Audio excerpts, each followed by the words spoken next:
عقل کل کے مقابلے میں ہماری کوئی حیثیت نہیں ہے، لہذا سمجھداری یہ ہے کہ ہمارا دل چاہے جو کہے، ہماری عقل چاہے جو کہے، لیکن جب ہم کو یہ پتہ ہے کہ ہم سے بھی بڑا عاقل کوئی موجود ہے تو عقل یہ کہتی ہے کہ اس بڑے عاقل کی بات کو مانا جائے، ورنہ اسی میں آدمی جب اپنے کو سب کچھ سمجھ لیتا ہے، اور اسی لیے پیغمبر بھی ان کو ہمارے حوالے کر کے گئے ہیں کہ انی تارکن فیکم الثقلین، میں تمہارے لیے دو چیزیں چھوڑ کے جا رہا ہوں، ایک اللہ کی کتاب، دوسرے میری اطرت جو میرے اہل بیت ہیں۔ یہ اہل بیت کو کیوں دیا ہے؟ ما ان تمسکتم بہما لن تضلوا بعدی، جب تک ان دونوں سے وابستہ رہو گے میرے بعد ہرگز گمراہ نہیں ہوگے۔ تو اہل بیت گمراہی سے بچانے والے لوگ ہیں، تو عقل مندی یہ ہے کہ ہم ان کے ارشادات پر عمل کریں۔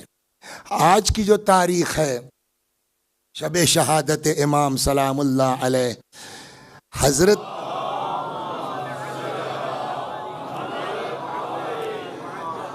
کے القاب میں سے ایک لقب ہے کاظم۔ کاظم کے معنی ہے غصے کو پی جانا۔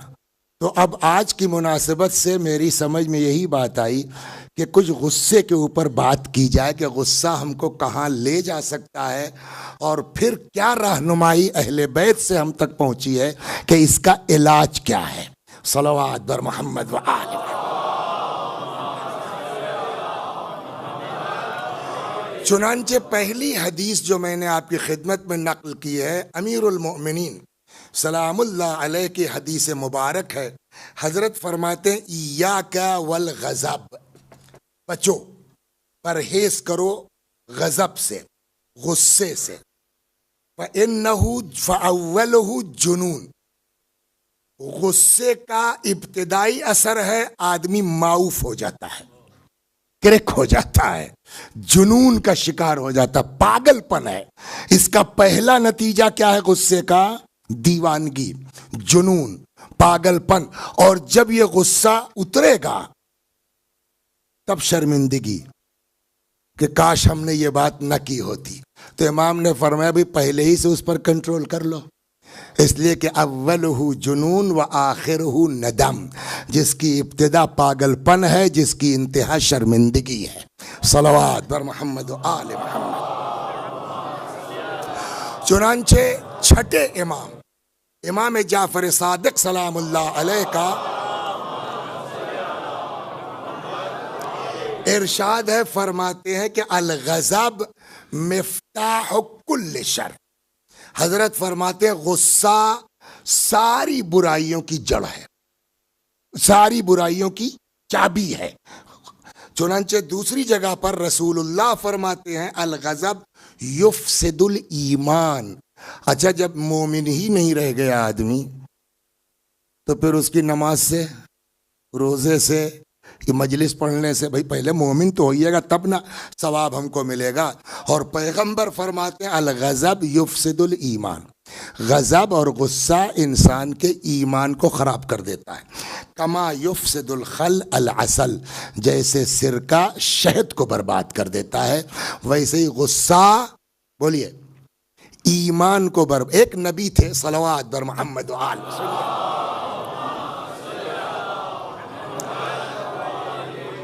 یہ واقعہ ملے گا آپ کو کتاب جناب شیخ صدوق رحمۃ اللہ علیہ کی خصال۔ خصال شیخ صدوق میں یہ روایت ہے کہ جناب شیخ صدوق نقل فرماتے ہیں کوئی پیغمبر تھے، پیغمبروں میں سے کوئی 1,24,000 بہت پیغمبر آئے، تو ان پیغمبر نے خواب دیکھا کہ صبح اٹھ کے آپ کو 5 کام کرنا ہے۔ نمبر 1، پہلی چیز جو ملے اس کو کھا جائیے، دوسری چیز جو ملے اس کو چھپا دیجئے، تیسری چیز جو ملے اس سے فرار اختیار کیجئے، چوتھی چیز جو ملے اس کو پناہ دے دیجئے، اور 5ویں چیز جو ملے اس کو مایوس مت کیجئے۔ اچھا، آپ جانتے ہیں کہ نبی کا خواب ہم لوگوں کی طرح نہیں ہوتا۔ ہم لوگ جو ہے وہ خواب کی کئی قسمیں ہیں. ایک خواب وہ ہے جس کو قرآن کہتا ہے اضغاث و احلام، خواب پریشاں. دن بھر جو ادھر ادھر بکواس کی، رات میں وہی خواب دیکھ رہے ہیں، اس کی کوئی حیثیت نہیں ہے. لیکن بسا اوقات جو ہے مومن کا خواب سچا بھی ہو جاتا ہے. مگر نبی کا خواب خواب نہیں ہوتا. نبی کا خواب ایکچول میں اللہ کی طرف سے حکم ہوتا ہے.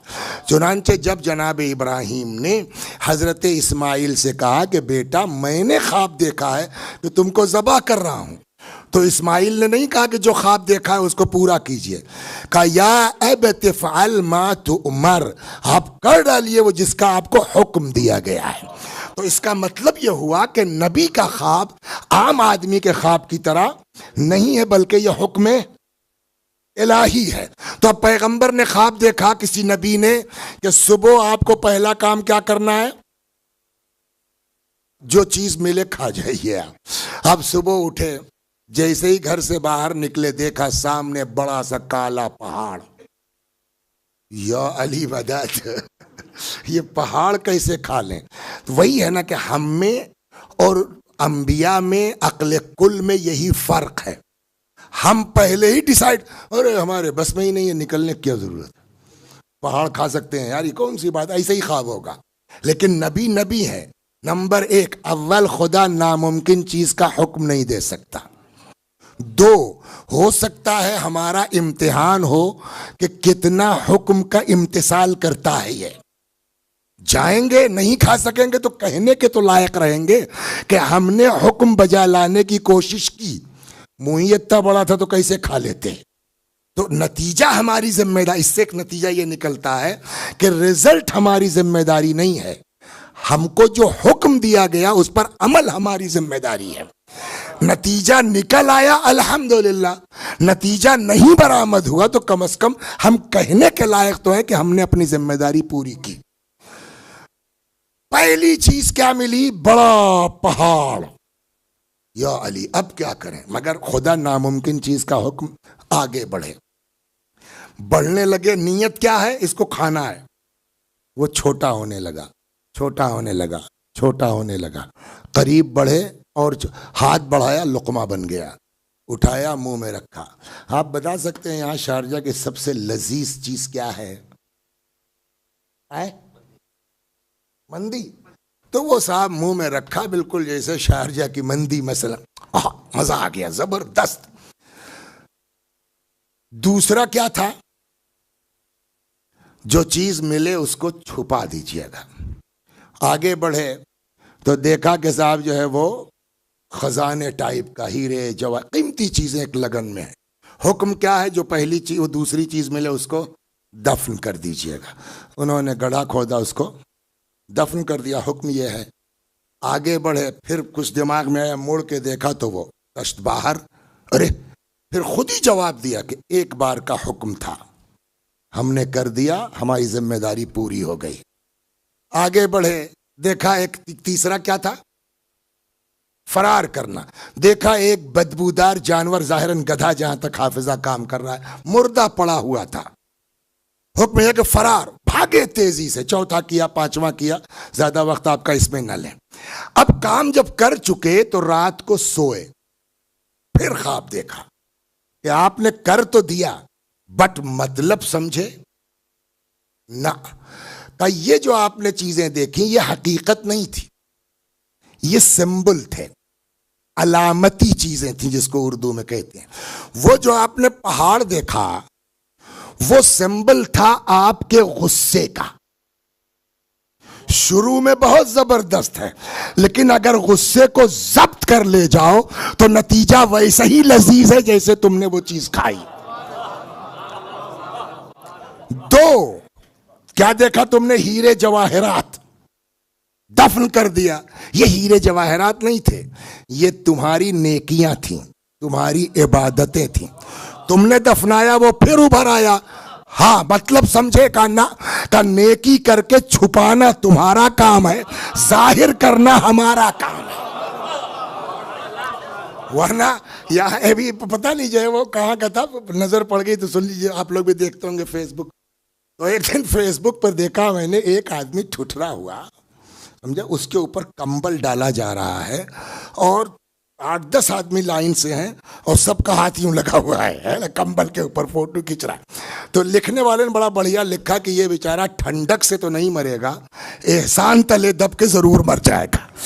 دین کہتا بابا کرو اللہ کے لیے، مشہور کرنا ہمارا کام ہے، تمہاری گڑبڑ وہاں سے ہوتی ہے کہ جو کام خدا نے اپنے ذمے رکھا ہے ہم اس میں دخل اندازی کرنے لگتے ہیں. صلوات بر محمد و آل محمد. چلیے تیسرا بھی سنیے. تیسرا کیا تھا؟ فرار، مردار. کہ یہ مردار نہیں تھا، یہ جو تم بیٹھ کے ایک دوسروں کی غیبتیں کرتے ہو، یہ اس کی جو ہے وہ تھی. جیسے تم اس مردار سے فرار کر رہے تھے ویسے ہی فرار کرو کسی کی برائی کرنے سے، کسی کی غیبت. تو یہ دو چیزیں تو درمیان میں آ گئی. مین ہمارا موضوع آج کیا ہے کہ اصل چیز ہے غصے پر کنٹرول کرنا. صاحب یہ کام آسان نہیں ہے، یہ کام مشکل ہے. کریں تو کیا کریں؟ صلوات بر محمد و آل محمد.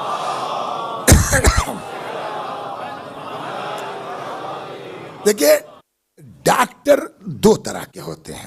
یہ جسم ہمارا دو چیزوں سے مل کے بنا ہے. ایک کا ہم دو چیزوں سے مل کے بنے ہیں.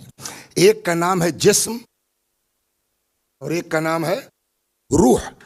جسم بھی مریض ہوتا ہے، روح کو بھی بیماری لگتی ہے. جسم میں کبھی جو ہے وہ آپ کو بخار آ گیا، کبھی کچھ ہو گیا، کبھی کچھ ہو گیا، تو اس کے الگ الگ ڈاکٹر ہیں. ویسے ہی روح بھی بیمار ہوتی ہے اور اس کی بھی بیماریاں جسم کی طرح، کوئی ہلکے میں ہے، کوئی زبردست ہے، کوئی اور زبردست ہے. جیسے فرض کیجیے کینسر ہو گیا کسی کو، معاذ اللہ، کسی کو جو ہے گردہ خراب ہو گیا، تو ویسے ہی روح میں بھی ہے، حسد ہے، کہیں جلن ہے، کہیں غیبت ہے. یہ سب بیماری کی بنیاد پر ہے. بقول مولا کے کہ مگر سب سے بڑی بیماری جھوٹ کی بیماری ہے. صلوات بر محمد. علت الکذب اقبح علہ. تو اب جب روح کو بھی بیماری لگتی ہے تو اس کے بھی طبیب ہونے چاہیے. تو ہمارے بہت سے علماء اس طرح کے گزرے ہیں اور موجودہ دور میں بھی ہیں کہ جن کا کام فقہ اور اصول وغیرہ سے ہٹ کر کے صرف اس طرف ہے، جو اخلاقیات کا درس دیتے ہیں. اور ہماری بھی ذمہ داری ہے کہ کبھی کبھی جو ہے وہ دروس اخلاق میں جانا چاہیے کہ اس سرکش نفس کو کیسے قابو کیا جائے. اس لیے کہ روایت کہتی ہے اعدى عدوک، تمہارا سب سے بڑا دشمن یہ نفس ہے جو تمہارے سینے کے اندر ہے. تو اب اس کے لیے بہت سے بزرگ گزرے ہیں. ایک باپ بیٹے ہیں، مرحوم ملا احمد نراقی، نراق بروزن عراق، اور مرحوم محمد مہدی نراقی. باپ کی بھی کتاب اس موضوع کے اوپر ہے، معراج السعادہ فارسی میں، اور بیٹے کی بھی کتاب اسی موضوع کے اوپر ہے، وہ جامع السعادات، اور بیٹے کی کتاب ہے اسی موضوع پر عربی میں 3 جلدوں میں، معراج السعادہ. تو مرحوم نراقی نے اس کے سلسلے میں جو حل پیش کیا ہے، آپ صلوات پڑھیے، میں انہی کی زبانی نقل کرتا ہوں کیا کیا جائے.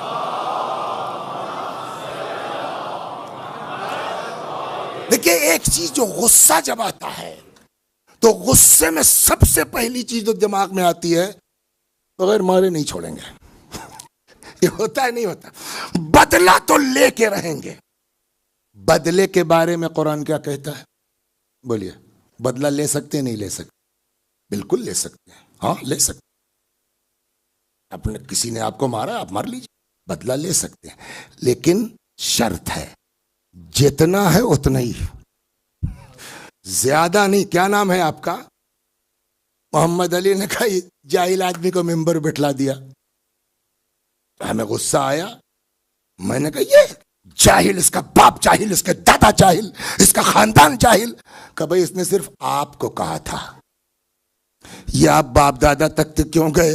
تو آپ محمد علی تک تو برابر ہو گیا، اب جو 2 پشت اوپر گئے اس کا حساب کون دے گا؟ صلوات. اس لیے ضروری ہے کہ آدمی غصے پہ کنٹرول کرے. یہی چیز جو ہے مرحوم نراقی رحمت اللہ علیہ، رضوان اللہ علیہ، اسی چیز کی طرف اشارہ فرماتے ہیں کہ ولا ریب فی ان الاقتصار علی مجرد ما وردت بہ الرخصہ بعد الشروع فی الجواب مشکل.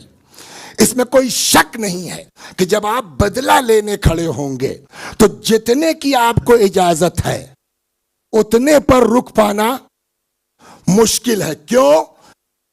وَلَعَلَّ السُّكُوتَ عَنْ أَصْلِ الْجَوَابِ، اور شاید چپ رہنا جواب دینے کے بجائے وَإِحَالَةُ الْإِنْتِقَامِ إِلَىٰ رَبِّ الْأَرْبَابِ أَيْسَرُ وَأَفْضَلُ، اور اس بدلے کو اس کے حوالے کر دینا آسان بھی ہے اور افضل بھی ہے.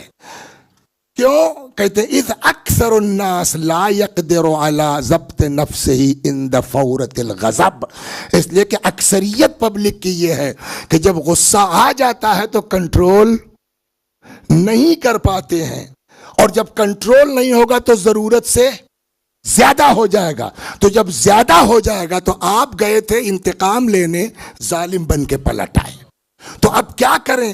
کہ آسان طریقہ یہ ہے کہ آپ اس کے حوالے کر دیجئے رب الارباب کے، اس کا انتقام تم سے زیادہ شدید بھی ہے. یہاں تک کہ پھر فرماتے ثم طریق العلاج فی ترک الانتقام. تو کیا کریں؟ دل نہیں مانتا نا، اس کو کیسے سمجھائیں؟ اس لیے کہ ابھی حدیث میں نے کیا سنائی آپ کو، اعدى عدوک، سب سے بڑا دشمن یہ تمہارے اندر جو نفس ہے وہ سب سے بڑا. یہ مانتا ہی نہیں، لاکھ سمجھائے پبلک. تو کہتے ہیں یتنبہ المرء الى سوء عاقبۃ الانتقام فی العاجل والآجل. پہلا طریقہ یہ کہ اس نفس کو سمجھاؤ کہ دیکھو جتنے کی اجازت ہے اتنے پہ رک نہیں پاؤ گے، ذرا سا بھی زیادہ ہوا اس کا تم کو حساب بولیے دینا پڑے گا. وَيَتَذَكَّرْ فَوَائِدَ تَرْكِهِ، اور پھر اس نفس کو سمجھاؤ کہ انتقام کو ترک کر دینا اس کے فوائد کیا ہیں، اور اس کو اللہ کے حوالے کر دینا احسن ہے، اولا ہے، بہتر ہے. اور پھر اپنے نفس کو سمجھائے کہ معاف کرنے کا ثواب کیا ہے. صلوات. اب یہاں سے میں آپ کو لے چلتا ہوں.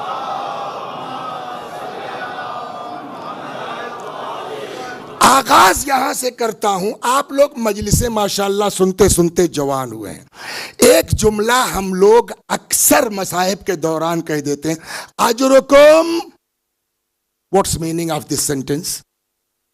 اجرکم علی اللہ کا کیا مطلب ہوا؟ آپ کا اجر اللہ پر ہے. اللہ پر ہے کا کیا مطلب ہوا؟ یہ واجب کے معنی دے گا. اللہ پر واجب ہے کہ آپ کا اجر عطا فرمائے. اللہ باؤنڈ ہے کہ ہم روئیں گے تو ضرور اجر دے.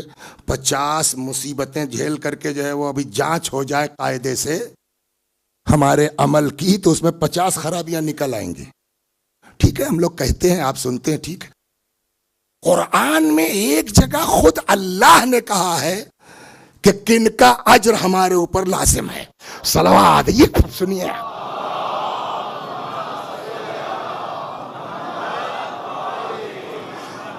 چنانچہ روایت میں ہے کہ روز قیامت سب کا حساب و کتاب ہوگا. وہاں ینادی منادن یوم القیامہ، قیامت میں پکارنے والا پکارے گا من کان لہو علی اللہ اجر فلیقم، جس کا بھی اللہ کے اوپر اجر باقی ہو تو کھڑا ہو جائے. اب یہاں روایت کہتی فلا یقوم، کوئی کھڑا نہیں ہوگا، الا العافون، صرف ان کو حق ہوگا کھڑا ہونے کا جنہوں نے کسی کو معاف کیا ہے. صلوات بر محمد. یہ ہے اجرکم علی اللہ، مطلب معاف کرو، تمہارا اجر خدا پر. الا تسمعوا قولہ تعالی. اب پیغمبر فرماتے ہیں، میں اپنی جیب سے نہیں کہہ رہا ہوں، یہ قرآن میں آیا. سورہ مبارکہ شورا میں آیت موجود ہے کہ ارشاد ہوتا فمن عفا واصلح، جو کسی کو معاف کرے اور لوگوں کے درمیان صلح کروا دے، فَأَجْرُهُ عَلَى اللَّهِ، تو اس کا اجر اللہ کے ذمے ہے. تو اگر یہ بات اپنے نفس کو سمجھا لے جاؤ کہ یار معاف کرنے والے کا اتنا بڑا مرتبہ ہے کہ کل کو قیامت میں اللہ کہے گا کہ جس کا بھی میرے اوپر حق باقی ہو کھڑا ہو جائے. کوئی کھڑا نہیں ہوگا الا العافون، سوائے معاف کرنے والے. اس سے بڑا مرتبہ کیا ہو سکتا ہے؟ صلوات بر محمد و آل. اب سنیے، یہاں سے جو دوسری لائن پکڑتا ہوں میں، تو معاف کرنا بہت افضل ہے، لیکن کب؟ کیا نام ہے آپ کا؟ شہزاد بھائی سے ہماری لڑائی ہو گئی. یہ مثال ہے بھائی، کوئی ریکارڈ کر کے ٹکڑا نہ ڈال دے جائے، ریکارڈنگ والوں سے بڑا ڈر لگتا ہے. تو شہزاد بھائی سے ہماری لڑائی ہو گئی. انہوں نے الٹا پلٹا کچھ ہم کو کہا. میں نے کہا ٹھیک ہے بیٹا، بتاتا ہوں تم کو. نہ نکلوایا یہاں سے تو میرا نام بھی وسیع حسن نہیں ہے. یہاں دوڑے، وہاں دوڑے، وہاں دوڑے، جہاں پہنچے وہاں سورس موجود. آخر میں بہت اوپر تک پہنچ گئے تو آفیسر نے کہا سنیے، چپ چاپ جاؤ یہاں سے ورنہ تم کو بند کر دیں گے. تو اب صاحب 2 مہینہ دوڑ تھک کر کے ہم کچھ نہ بگاڑ پائے، تھک کے بیٹھ گئے. اب اس چکر میں ہے کہ کوئی بیچ میں پڑ جاتا معاملہ ختم ہو جاتا. سمجھ گیا؟ یہ ہمارے بیچارے علاقے کے ہیں. تو انہوں نے کہا ارے چھوڑیے مولانا، کہاں آپ بھی اس چکر میں پڑے ہیں. میں نے کہا ہاں، معاف کرنے کے بڑے فوائد ہیں، میں بھی یہی سوچ رہا ہوں. اور دوسرے دن آ کے ممبر سے میں نے کہا بھائی میں نے ان کو معاف کیا، آپ لوگ گواہ رہیے گا. اب ہر آدمی واہ کیا بات ہے بھائی، اس نے گالیاں بکی تھی مولانا کو، اس کے باوجود معاف کر دیا، واہ. ساری دنیا تعریف کر رہی ہے. اب مر گئے، قیامت تو آنی ہے. اب وہاں اعلان ہوا کہ من کان لہ علی اللہ حق فلیقم، جس کا بھی اللہ کے اوپر حق باقی ہو وہ کھڑا ہو جائے. ہم کھڑے ہو گئے. کس کو معاف کیا؟ کیا نام بتایا تھا، بھول جاتا ہوں میں. شہزاد کو. کہ نکالو فائل. معلوم ہوا صاحب پوری کوشش کر چکے، جب انتقام نہیں لے پائے تب انہوں نے معاف کیا. آواز قدرت آئے گی. ہم ایسی معافی کو نہیں قبول کرتے. معافی وہ ہے جہاں پاور ہو اور آدمی معاف کرتے. صلوات. اب میں اس کے سلسلے میں حدیثیں سناتا ہوں.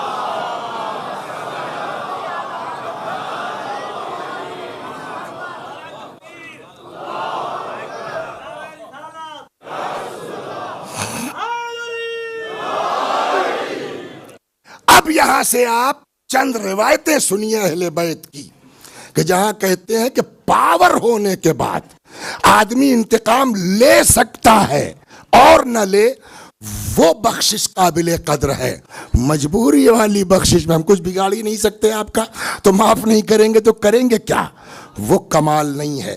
چنانچہ پیغمبر فرماتے ہیں اول الناس بالعفو اقدرهم علی العقوبہ، سب سے زیادہ حقدار معافی کا وہ ہے جو انتقام لینے پر زیادہ قدرت رکھتا ہو. چنانچہ مولا امیر المؤمنین سلام اللہ علیہ، یہ دیکھیے تو کیا چاہتے ہیں اہل البیت سلام اللہ علیہم اجمعین. امیر المؤمنین دیکھیے، مولا کی وصیتیں کئی قسم کی ہیں.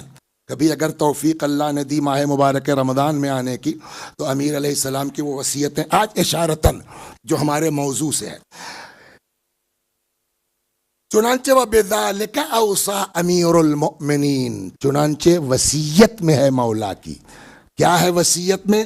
فرماتے ہیں کن عفواً فی قدرتک، معاف کرو جبکہ پاور میں ہو. جواداً فی عسرتک، سخاوت دکھلاؤ جبکہ تم خود تنگی میں ہو.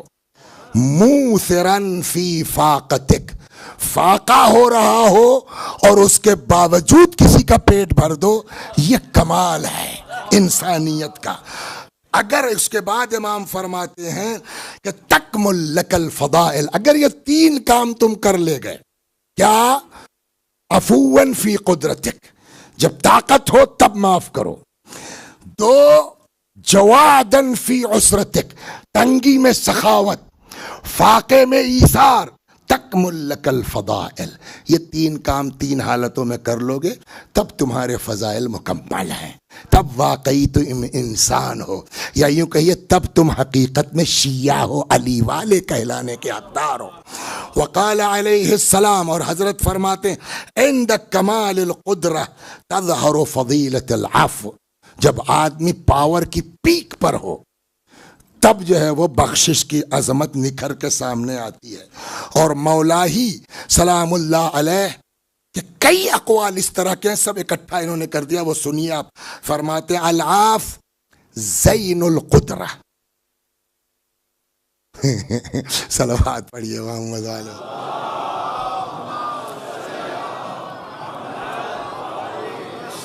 یوٹیوب پر بھی بعض لوگوں نے سنا ہوگا، اس وقت بھی ہم کو آپ دیکھ رہے ہیں، شکل کوئی دیکھنے لائق نہیں ہے، لیکن اگر جو ہندوستان کے لوگ ہیں یہاں بھی شاید چلتا ہو، ون پر اگر آپ نے دیکھا ہو تو ون پر میری جو بمبئی سے چینل، تو ون پر میری شکل الگ ہوتی ہے، اور میں بھی غور سے دیکھتا ہوں یار میں اتنا ٹھیک لگ رہا ہوں۔ اس کا چکر کیا ہے؟ اس کا چکر یہ ہے کہ ریکارڈنگ سے پہلے ان کے یہاں ایک باقاعدہ آدمی ہے، وہ میک اپ باکس لے کے آتا ہے، سمجھ گئے آپ، اور وہ بیٹھ کر کے یوں یوں یوں پورا، اور ان کے جو کیمرہ مین ہے اللہ بخش صاحب، وہاں برائٹنس زیادہ، اس کو کم کرو، یوں کرو یوں کرو، اب اس کے بعد صاحب ٹھیک ٹھاک۔ اب جب کیمرہ چلتا ہے تو یہی وسیع حسن جن کی شکل یہ دیکھ رہے ہیں آپ، اچھی خاصی ٹھیک ٹھاک ہو جاتی ہے۔ یہ کیسے ٹھیک ہو گئی بولیے؟ زینت کرنے کی وجہ سے، ہے نا؟ یہ جسم، یہ شکل کیسے ٹھیک ہوئی بولیے؟ زینت کے لیے۔ مولا فرماتے ہیں یار اس سب کے چکر میں مت پڑو، دوسروں کو معاف کرو، خود ہی زینت آ جائے گی۔ حاجی فرماتے ہیں العاف زین القدرہ، جیسے چہرہ زینت دینے کے بعد خوبصورت ہو جاتا ہے، ویسے ہی پاور خوبصورت ہو جاتا ہے معاف کرنے کے بعد۔ العاف زین القدرہ۔ زکوٰۃ کتنی چیزوں پر واجب ہے؟ 9 چیزوں پر، گیہوں، جاؤ، چنا، کشمش، یہ سب اب سمجھ۔ کوئی چیز ایسی دنیا میں نہیں ہے جس پر زکوٰۃ نہ ہو۔ واجب کی بات نہیں، واجب تو 9 چیزیں ہیں، ورنہ ہر چیز پر زکوٰۃ ہے، حتیٰ علم پر زکوٰۃ ہے۔ آپ نے کچھ پڑھ لیا، اس کی زکوٰۃ دینا پڑے گی۔ علم کی زکوٰۃ کیسے دی جائے گی؟ وَلِكُلِّ شَيْءٍ زَكَاةٌ وَزَكَاةُ الْعِلْمِ نَشْرُهُ، ہر چیز کی زکوٰۃ ہے، علم کی زکوٰۃ اس کا پھیلانا ہے۔ آپ نے پڑھ لیا، دوسروں کو پڑھائیے، یہ علم کی زکوٰۃ ہے۔ تو ہر چیز، حتیٰ مکان بنوایا آپ نے، مکان کی بھی زکوٰۃ ہے۔ ارے صاحب 1 کروڑ روپے لگا دیے، کتنا پرسنٹ نکلے گا؟ پرسنٹ کی بات ہی نہیں ہے۔ فرماتے لِكُلِّ شَيْءٍ زَكَاةٌ وَزَكَاةُ الدَّارِ بَيْتُ الضِّيَافَةِ، ہر چیز کی زکوٰۃ ہے، مکان کی زکوٰۃ مہمان خانہ ہے۔ گھر میں ایک مہمان خانہ ہونا چاہیے، کب کون سا مسافر پریشان حال پہنچ جائے اور ہوٹل میں رہنے کی اوقات نہ ہو، تو دین یہ چاہتا ہے ایک مسلمان کا گھر ایسا ہونا چاہیے جہاں مہمان پناہ لے سکے۔ صلوات در محمد۔ تو یہ 2 مثالیں ہم نے آپ کو دے دی نا۔ لِكُلِّ شَيْءٍ زَكَاةٌ وَزَكَاةُ الْعِلْمِ نَشْرُهُ، لِكُلِّ شَيْءٍ زَكَاةٌ وَزَكَاةُ الدَّارِ، بولیے، بیت الضیافہ، حسن کی بھی زکوٰۃ ہے، معلوم ہے؟ حسن اللہ نے دیا، خوبصورت، خوبصورتی اس کی بھی زکوٰۃ ہے۔ کہا اس کی زکوٰۃ کیا ہے؟ کہا پاک دامنی اس کی زکوٰۃ ہے۔ صلوات در محمد۔ سمجھ گیا؟ اور اسی لیے دیکھیے، اسی لیے میں بیچ بیچ میں جو ہے اپنا کام کرتا رہتا ہوں موضوع سے ہٹ کے، اسی لیے روایتوں میں ہے کہ کل کو جو ہے وہ پوچھا جائے گا کچھ لوگوں سے، کیوں بھیا آپ نے یہ گناہ کیوں کیا؟ تو آدمی کہے گا یا اللہ تو نے اتنا ہم کو خوبصورت بنا دیا تھا، کیا کرتے سب لڑکیاں ہمارے پاس مرے جا رہی تھیں۔ تب یوسف کو لایا جائے گا، اللہ کہے گا ان سے زیادہ خوبصورت تھے آپ۔ صلوات در محمد و آل محمد۔ یہی سوال جب عورتوں سے کیا جائے گا، عورتیں بھی وہی جواب دیں گی، تب ان کے سامنے مریم کو لایا جائے گا، ان سے زیادہ خوبصورت تھیں آپ۔ تو ہر چیز کی زکوٰۃ ہے۔ خلاصہ، آپ آفیسر ہو گئے، آپ اب نہیں معلوم پاکستان میں کیا کہتے ہیں، ہمارے ہاں 2 چیزیں ہوتی ہیں، ایک IAS ایک پی سی ایس کا مطلب پروونشل سروس سول سروسز اور آئی ایس کا مطلب انڈین سول سروسز. اس میں کیٹیگری جو جاتی ہیں, آئی پی ایس ہو جاتا ہے جو ہے وہ انڈین جو ہے کیا پولیس سروسز اور ریونیو سروسز اور ریلوے سروسز. تو خلاصہ اس کا آئی ایس اور پی سی ایس. تو آئی ایس کوالیفائی کرنے کے بعد آدمی ڈی ایم ہو جائے گا, آدمی کمشنر ہو جائے گا, آدمی جو ہے وہ سیکریٹری ہو جائے گا پرائم منسٹر کا, وہاں تک جا سکتا ہے. پی سی ایس ہونے کے بعد بھی یہی چیزیں ہیں. آئی پی ایس ہو گیا, ایس پی ہو جائے گا, تھانے دار ہو جائے گا, ڈی آئی جی ہو جائے گا. پاور ملا نا. تو اب آپ آئی ایس ہو گئے, آپ پی سی ایس ہو گئے, آپ کو پاور آ گیا, سمجھ گیا, زکوٰۃ نکالو. صلوات بر محمد. زکوٰۃ نکالو. پاور کی زکوٰۃ کیا ہے؟ یہاں فرماتے ہیں مولا کے اقوال, العفو زکوٰۃ القدرہ, بخشش پاور کی زکوٰۃ ہے. یاد تو تھا کہ جس وقت ہم انٹر میں پڑھتے تھے انہوں نے ہم کو سائیکل تک نہیں لینے دی تھی. میرے ابا کو چڑھایا تھا کہ کہیں جو ہے یہ پڑھ لکھ کر کے بڑا نہ ہو جائے. کچھ بن جاتا ہوں تو بتاتا ہوں, یہ دماغ میں ہے 10 سال سے, لیکن دین کہتا بن گئے نا افسر. اب زکوٰۃ یہ ہے کہ جانے دو اس کو. صلوات پر محمد و آل.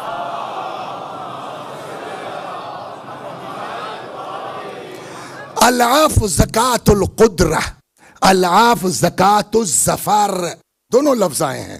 بخشش پاور کی زکوٰۃ ہے, معاف کرنا کامیابی کی زکوٰۃ ہے. العفو مع القدرہ جنت من عذاب اللہ سبحانہ. اور معلوم ہے پاور ہونے کے باوجود, انتقام لے سکنے کے باوجود اگر کوئی کسی کو معاف کرتا ہے تو اجر معلوم ہے. فرماتے ہیں کہ قدرت کے پاور کے باوجود معاف کرنا اللہ کے عذاب کے لیے سپر بن جاتا ہے. جیسے روزے کے لیے کہا گیا صوم جنت من النار, روزہ جہنم کے لیے سپر ہے, ویسے ہی معاف کرنا جہنم کے لیے بولیے سپر ہے. احسن افعال المقتدر العفو. آدمی پاور میں ہے, بہت سے اچھے کام کرتا ہے, بہت سے اچھے کام کرتا ہے. فرض کیجئے میں جو ہوں ہو گیا کوئی منسٹر ہو گیا, خدا نخواستہ جو اللہ محفوظ رکھے جائے گا, تو منسٹر ہو گئے تو بڑے اچھے کام کیا میں نے, ان کا بھی کر دیا, ان کا بھی کر دیا. یہ ان کا بیٹا جو ہے وہ اس کا ایڈمیشن کا معاملہ تھا وہ لکھ دیا. بہت سے اچھے کام ایک سے ایک کیے. سب سے اچھا کام کون سا ہے؟ احسن افعال المقتدر. کہ یہ سب کام اچھے ہیں لیکن سب سے اچھا یہ ہے کہ اس کو معاف کرو جس سے تم تپے ہوئے ہو. احسن افعال المقتدر العفو. احسن العفو ما كان عند احسن مکارم عفو المقتدر وجود اذا قدرت على عدوك. اب امام فرماتے ہیں اگر کبھی تم دشمن پر قدرت حاصل کر لو, فاجعل العفو عنه شکرا للقدرت علیہ, تو اس کو معاف کرو اس شکرانے میں کہ اللہ نے تجھ کو اس کے اوپر حاوی کر دیا ہے. اس شکرانے میں معاف کر دو. ان اعفى الناس من عفا عند قدرته. سب سے زیادہ بخشش والا وہ ہے جو پاور ہونے کے بعد بولیے معاف کرے. اب یہ تو ہو گئی معافی. ایک آیت قرآن میں ہے. اب معافی بھی ایک تو ہم نے وہ سنایا کہ عاجز آ گئے تو معاف نہیں کریں گے تو کریں گے کیا, اس معافی کی کوئی حیثیت نہیں ہے. ایک یہ ہے کہ مولانا صاحب غلطی ہو گئی جانے دیجئے تمہاری وجہ سے کمبخت نالائق بےہودے کہیں کے بدتمیز, اور 4 سلوات. چلیے ٹھیک ہے, قرآن بھی کہتا ہے اہل بیت جاؤ معاف کیا میں نے. قرآن کہتا ہے جب سنا دیا تو کیا معاف کیا ہے. سنیے آپ صلوات بر محمد. ہمیں اتنا تو سنا چکے تم, اب بچا کیا ہے. چنانچہ قرآن کہتا ہے سورہ مبارکہ شورى ظاہراً فاصفح الصفح الجمیل, اچھے انداز سے درگزر کرو. جمیل تو سمجھتے ہیں نا, خوبصورتی کے ساتھ درگزر کرو. کہ یہ کیا ہے خوبصورتی کے ساتھ. پھر وہی میں نے کہا عقل کل، شکر ادا کیجئے خدا کا کہ اللہ نے ہم کو آپ کو ایسے گھر میں پیدا کر دیا کہ اہل بیت مل گئے، ورنہ یہ چیزیں سکھانے والا کوئی نہیں ہے، یہ چیزیں بتانے والا کوئی نہیں ہے. چنانچہ امام رضا علیہ السلام فرماتے ہیں اس آیہ کریمہ میں،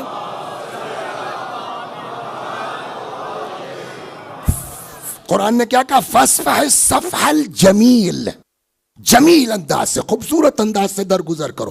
یہ صفح جمیل کیا ہے؟ امام فرماتے ہیں عفواً من غیر عقوبہ ولا تعنیف ولا عتب، معاف کرنا بغیر سنائے ہوئے، معاف کرنا بغیر کچھ کہے ہوئے. چنانچہ امام فرماتے ہیں العاف من غیر عتاب، ولذا یقول امام علی علیہ السلام ما عفا عن الذنب من قرأ بہ، اس نے معافی ہی نہیں کیا گویا جس نے چند باتیں سنا کے کہا اچھا جاؤ کوئی بات نہیں ہے. یہ کون سی معافی؟ مولا کہتے اس کو معاف کرنا، معافی یہ ہے کہ پھر آپ کہیے مت. توجہ فرما رہے ہیں؟ تو یہ تو دو چیزیں ہو گئیں، ایک یہ کہ پاور ہو تب معاف کرنے ہنر ہے، ایک. دو، معاف کرو بغیر اس کو ذلیل کیے ہوئے، رسوا کیے ہوئے، بغیر سنائے ہوئے. قرآن کہتا فَاصْفَحِ الصَّفْحَ الْجَمِيلَ، یہ دو ہو گیا. تیسرا تو اور غضب کا ہے، خالی معاف مت کرو،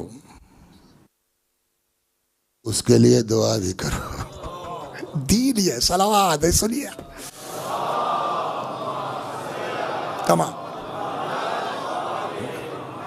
فرشتوں کے نام تو جانتے ہیں آپ، جبرائیل، میکائیل، دردائیل، اسرافیل، ہے نا. ویسے ہی ایک فرشتہ ہے جس کا نام ہے جابیل. کیا نام ہے؟ تو اب تو یہاں اتنا سمجھ میں آ گئے، جبل علی ہے نا یہاں، تو جبل علی، جبل مانے تو اسی سے بنا ہے جابیل، جبل سے. تو جابیل کون صاحب ہے؟ کہ ملک الجبال، جن کی جو ہے وہ پوسٹنگ کہاں ہے؟ پہاڑوں پر. جابیل ملک الجبال، پہاڑوں کا فرشتہ. روایت کہتی ہے کہ جب رسول اللہ کو ان کفار مکہ اور قریش نے جب بہت ستایا نا، تو ہجرت کی بات تو بات کی ہے، جب بہت زیادہ ہو گیا تو روایت کہتی ہے اوحى اللہ تعالی الی جابیل ملک الجبال، اللہ نے جابیل کے اوپر وحی نازل کی، فرمایا انشق الجبال وانتہی الی امر محمد، نکلو پہاڑ سے اور جاؤ ہمارے پیغمبر کا میٹر دیکھو. مطلب بہت بدماشیاں ہو گئی ہیں کفار قریش کی. فاتا، جابیل آ گئے اور کہنے لگے انی امرت لک بالطاعہ، یا رسول اللہ ہم کو آپ کی اطاعت کا حکم ہے، مطلب آپ جو کہہ دیں گے وہ ہو جانا ہے. اور خود ہی پیشکش بھی، مثلا اگر آپ یہ کہہ دیجئے فَإِنْ أَمَرْتَ أَنْ أُطَبِّقَ عَلَيْهِمُ الْجِبَالَ فَأَهْلَكْتُهُمْ بِهَا، آپ کہہ دیجئے تو ان کے اوپر اٹھا کے پہاڑ پھینک دوں مکے والوں پر، سب تباہ و برباد ہو جائیں گے. اتنا پاور ہے کسی کے پاس ہے؟ تو ایک تو یہ ہے کہ الاف عند القدرہ، اتنا طاقت ہے نبی کے پاس. جواب کیا ہے؟ فرماتے ہیں انما بعثت رحمتاً، جابیل مجھ کو اللہ نے رحمت بنا کے بھیجا ہے. یہ کیا مطلب ہوا کہ پہاڑ اٹھا کے پھینک دیں؟ تو یہ تو خالی اوائڈ کر. اگلا جو ہے اس کے بعد فرماتے ہیں رب اہد امتی فانہم لا یعلمون، پالنے والے میری امت کی ہدایت فرما، یہ لوگ مجھے نہیں جانتے ہیں. یہ ہو گیا نا. تو ہم کہاں سے چلے؟ غصہ آدمی کو پاگل بنا دیتا ہے، اس کی ابتدا جنون ہے اور انتہا ندامت ہے. لہذا کیا کرنا چاہیے؟ دوسرے کو معاف کرو، اور معاف بغیر عتاب کے ہونا چاہیے. ایک. دو، پیغمبر نے کیا کیا؟ معافی نہیں بلکہ ان کے لیے دعا کی. ہو گئی نا. اولنا محمد آخرنا محمد، ہے نا. تو اب اگر پہچاننا ہے کہ واقعاً واقعی رسول اللہ کے وارث کون ہے، تو یہ مزاج جہاں جہاں دکھ جائے، غدیر ہو یا نہ ہو، من کن تو مولا ہو یا نہ ہو، لیکن اگر علی کے یہاں بھی وہی بخشش ہو جیسی نبی کی تھی تو عملی طور پر ہوگا نا، لیکن ہم کو ادھر نہیں جانا۔ آج جس کی شب ہے ان کی بخشش کا تو عالم یہ ہے کہ ان کا لقب ہی پڑ گیا ہے کاظم۔ صلوات، بس آخری بات سناتا اور تمام۔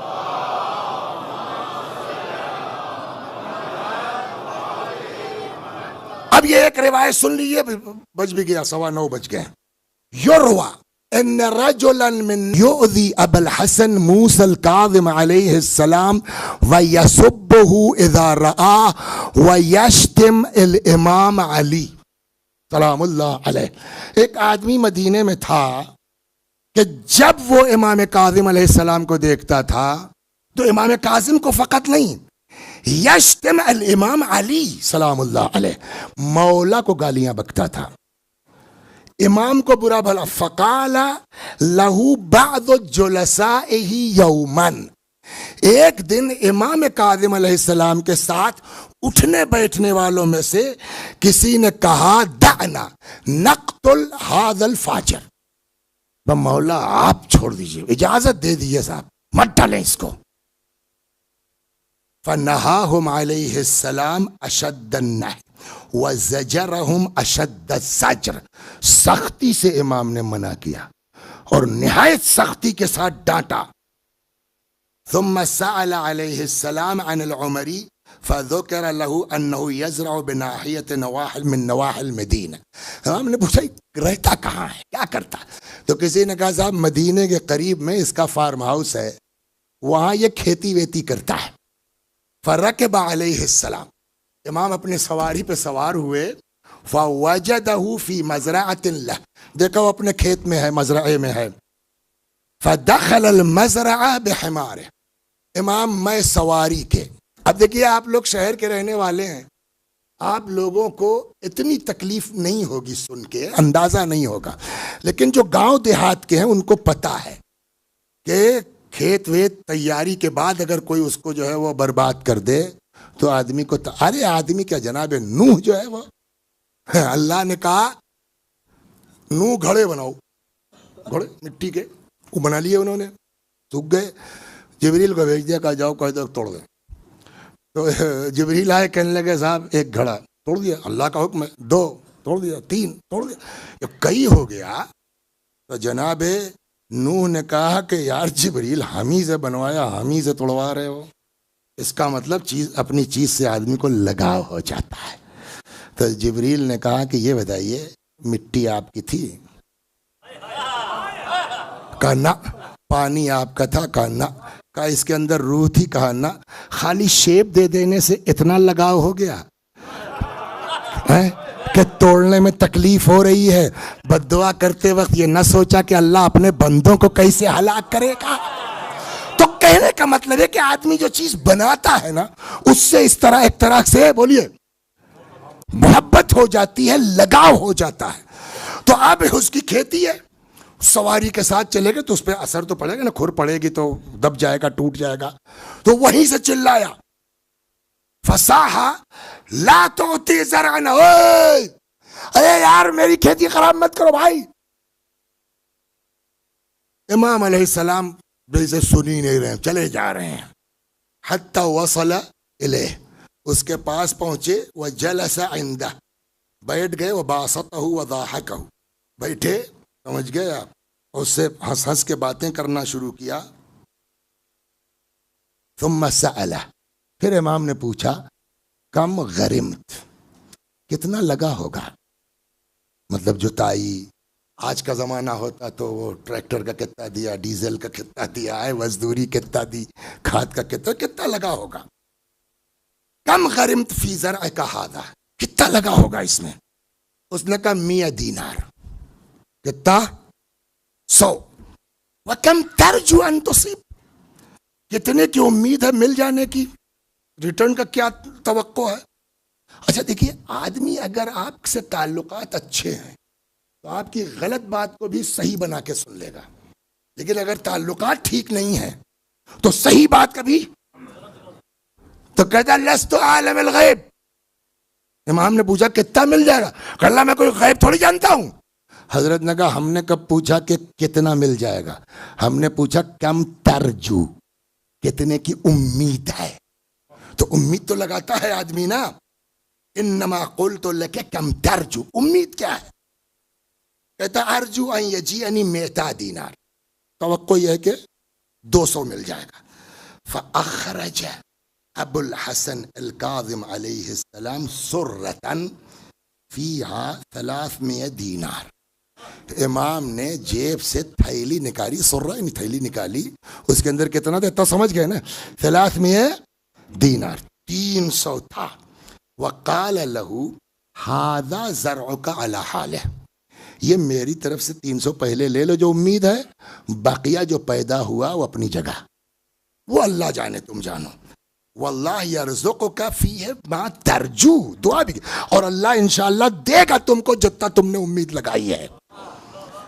فقام العمری فقبل رأس الامام موسیٰ الکاظم وسألہ ان یصفح عنہ.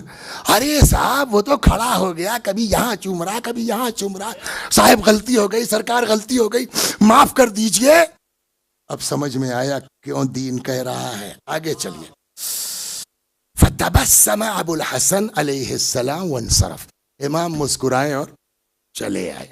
ثم راح الى المسجد، اب وقت ہوا نماز کا تو امام مسجد کی طرف چلے. فوجد العمری جالسا، دیکھا وہ پہلے سے بیٹھا ہوا ہے. اچھا پبلک جانتی تھی پہلے کتنا بدماش تھا، گالیاں بکتا تھا، نہ یہ کہ صرف امام کو بلکہ مولا کو بھی. فلما نظر الى الامام قال، جیسے ہی اس کی نظر پڑی امام پر کہنے لگا اللہ اعلم حیث یجعل رسالتہ، خدا خوب جانتا ہے اپنی رسالت کس خاندان میں رکھے. صلوات در محمد و آل محمد.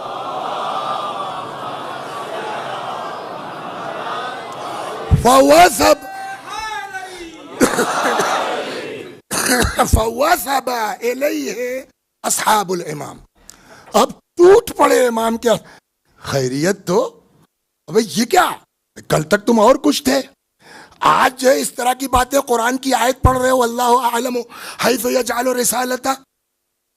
فقالوا لهم ما قصتک، کیا بھیا کیا بات ہے، چکر کیا ہے تمہارا آج؟ کہنے لگا فقد کنت تقول غیر ھذا، ہمیں تم اس طرح کی باتیں پہلے تو کرتے نہیں تھے، اس کے علاوہ کچھ بولتے تھے، یہ آج کیا ہوا؟ فقال لهم قد سمعتم ما قلت الان، اب سن لیا نے کیا کہا، وہی صحیح ہے اب جو کہا ہے. وجعل يدعو لأبي الحسن الكاظم علیہ السلام، اور وہ مستقل امام کے لیے دعائیں کرتا رہا. فلما رجع ابو الحسن علیہ السلام الى دارہ، جب حضرت گھر تشریف لائے، قال لمن سألوه قتل العمری ایما کان خیرا ما اردتم او ما اردت، اب بتاؤ تم لوگ، ان لوگوں کو بلائے جنہوں نے کہا تھا کیا تھا، دعنا نقتل هذا الفاجر، مولا آپ کہیے مت ڈالیں اس کو. دیکھیے جوش کا نام تشیع نہیں ہے، اطاعت امام کا نام تشیع ہے. یہ چیز اصل ہمارے اندر ہونا چاہیے. امام نے بلایا ان لوگوں کو، کہا اب بتاؤ تم لوگ جو چاہ رہے تھے وہ بہتر تھا یا جو میں نے کیا وہ بہتر تھا؟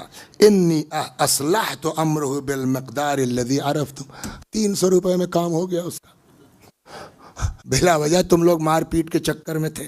تو یہ چیز ہے انسان کے لیے، ہمارے آپ کے لیے مین چیز. پھر پہلی جو شروع کیا تھا کیا تھی حدیث، اور یہ تو غیر کے لیے نا، اپنوں نے کم نہیں کیا امام کے ساتھ. میں نہیں سیٹ کر پایا، ٹائمنگ آگے بڑھ گئی ہے. سیٹ اپنوں نے کیا کیا معلوم ہے؟ علی ابن جعفر امام کاظم علیہ السلام کے بھائی ہیں، سمجھے آپ؟ علی ابن جعفر، ایک بھائی امام کے ہیں اسماعیل ابن جعفر، بڑے ہیں ہاں؟ اسماعیل کا بیٹا ہے علی، بعض اس میں ہے محمد، ہو سکتا ہے دو الگ الگ چیزوں، یہ بھی لوگ کہتے ہیں. تو علی ابن جعفر کہتے ہیں کہ مجھ سے مل گیا میرا بھتیجا محمد ابن اسماعیل. اس نے کہا یار ہم کو جو ہے وہ وہاں جانا ہے بغداد اور سوچ رہا ہوں کہ چچا سے مل لوں. تو امام کاظم بھی تو چچا ہی ہوئے نا. تو علی ابن جعفر آئے اور انہوں نے امام کی پیشانی چومی. کہا بھیا وہ محمد آیا ہے وہ آپ سے ملنا چاہتا ہے, وہ جانے والا ہے بغداد. تو امام نے کہا بلا لو. وہ آ گیا. کہا وہ امو جان میں بغداد جا رہا ہوں, کچھ مسائل ہیں تو کچھ نصیحت فرمائیے.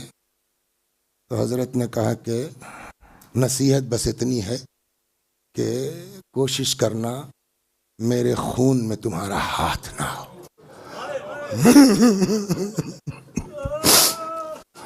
کہنے لگا چچا اور کچھ نصیحت فرمائیے. پھر یہی بات کہی حضرت نے.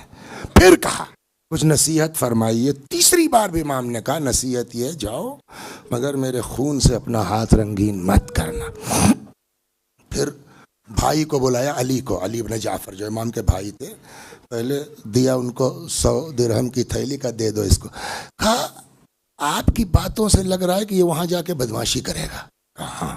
کہا پھر یہ کیا؟ کہا وہ اس کا عمل ہے, میں صلہ رحم تھوڑی چھوڑ دوں گا.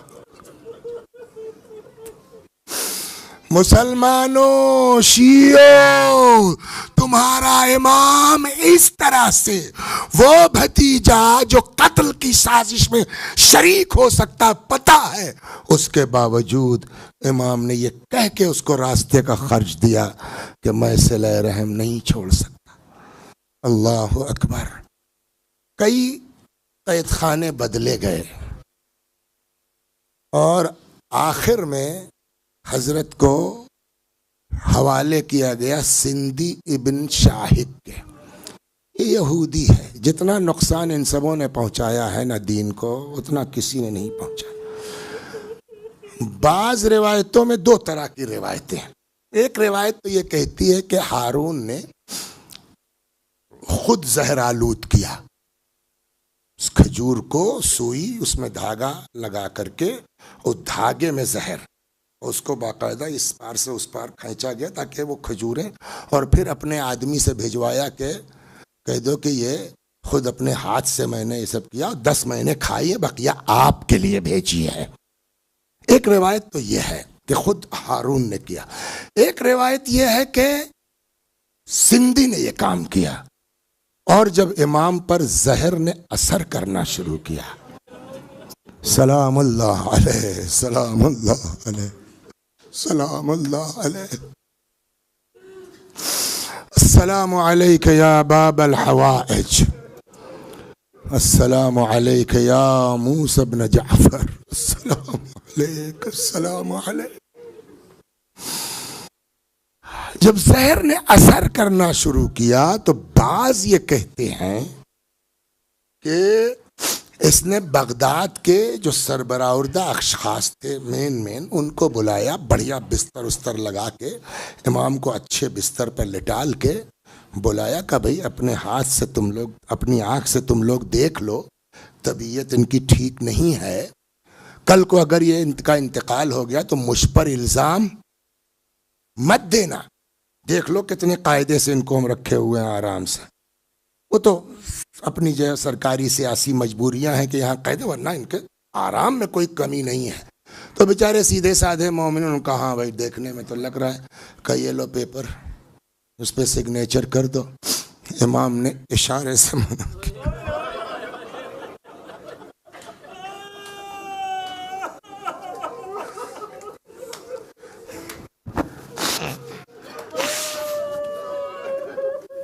جزاکم ربکم. امام نے اشارے سے منع کیا. بلکہ بعض روایتوں میں ہے کہ طبیب بھی بلایا ان سبوں نے, اور جب طبیب آیا اس نے دیکھا ویکھا کہ اللہ آپ کو کیا تکلیف ہے, کہاں ہے؟ تو حضرت نے جو ہے وہ اپنے زہر کی وجہ سے سفیدی آ گئی تھی, دکھلایا کہ مین چیز یہ ہے.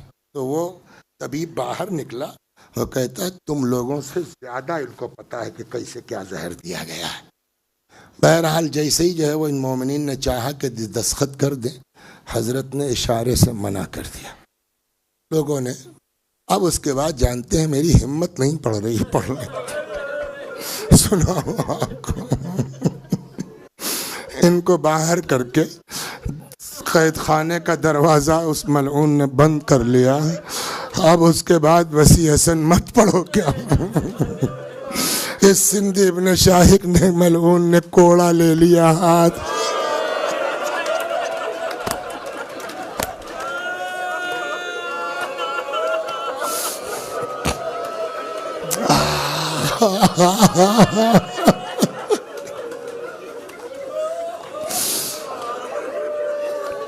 اور اب یہ لوگ کان لگائے ہیں قید خان امام کے کراہنے کی آواز.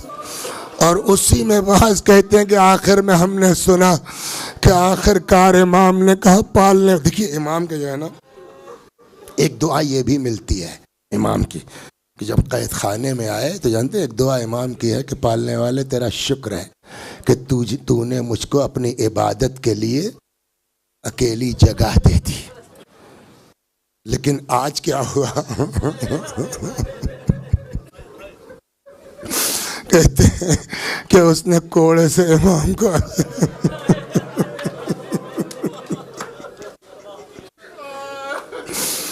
تو کہنا کہ اچانک امام کی آواز آئی خدا اب مجھ کو اس دنیا سے اٹھا. اور اسی زہر کے اثر سے سلام اللہ علیہ سلام اللہ علیہ اسی زہر کے اثر سے امام آج کی شب 25 رجب کو اس دنیا سے رخصت ہو گئے شہید ہو گئے. بعض کہتے ہیں مزدور لائے گئے. فریاد ہے یا رسول اللہ آپ نے کہا تھا انی تارک فیکم الثقلین. یہ آپ کے امت نے ثقلین کے ساتھ کیا. بعض روایتوں میں یہ ہے کہ لا کے بغداد کے پل پر رکھ دیا گیا اور آدمی نے چلا کے کہنا شروع کیا یہ رافضیوں کے امام ہیں ان کا انتقال. تو کسی کو یقین نہیں ہو رہا تھا. اور اس پہ یہ کہ آ کے دیکھ لو سب لوگ کہیں چوٹ ووٹ کا کوئی نشان نہیں ہے کہیں زخم کا نشان نہیں ہے. یعنی یہ اپنی موت سے مرے ہیں. ایک بندہ خدا کہتا میں بتاتا ہوں کیسے مرے کیسے کا خود بتائیں گے. روایت کہتی وہ آیا قریب جنازے کے کہتا ہے مولا آپ بتائیے کیسے ہوا. شہادت کے بعد روایت کہتی ہے ہوٹ آہستہ آہستہ ہلے اور حضرت نے فرمایا اس لیے مجھ کو زہر دیا ہے. لیکن بس ایک جملہ اور ختم دعا.